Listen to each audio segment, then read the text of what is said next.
אוי, זה משהו. זה מחנה שבויים מצריים. היה שם שדה תעופה מצרי. היחידה שלנו הייתה צריכה לתפוס את שדה התעופה של אל-עריש. ואז נושא התובלה שלנו, שהביאו ציוד וכל זה ללקוחות שכבשו את סיני. ובצד, על יד שדה התעופה, היה אנגר כזה מוקף עם שקי חול, ושם היה מחנה שבויים. אני לקחתי את המצלמה למחנה שבויים, הלכתי לבד. והחבר'ה שלנו, משטרה צבאית מורידה אותם, מכות וטח כמו איזה עדר כבשים הביאו אותם, מורידו את הבגדים, תחתונים חצי ערומים, מורידים אותם מלמעלה עם מכות, בשביל מה? מה אתה מכניס לו מכות? הם אמרו, קללו אותך, למה לקות?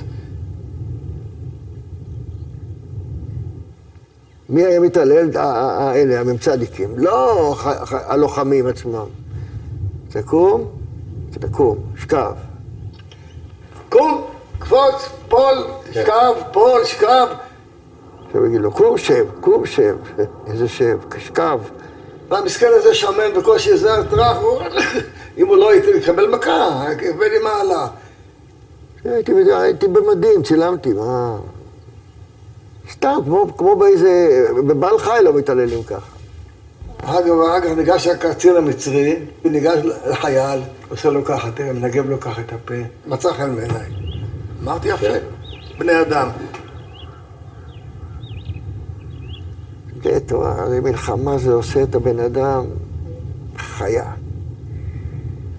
בתור צופה מהצד, ומחזיק מצלמה, אני לא התערבתי, לא אמרתי שום דבר. לא התערבתי, זה לא תפקיד שלי.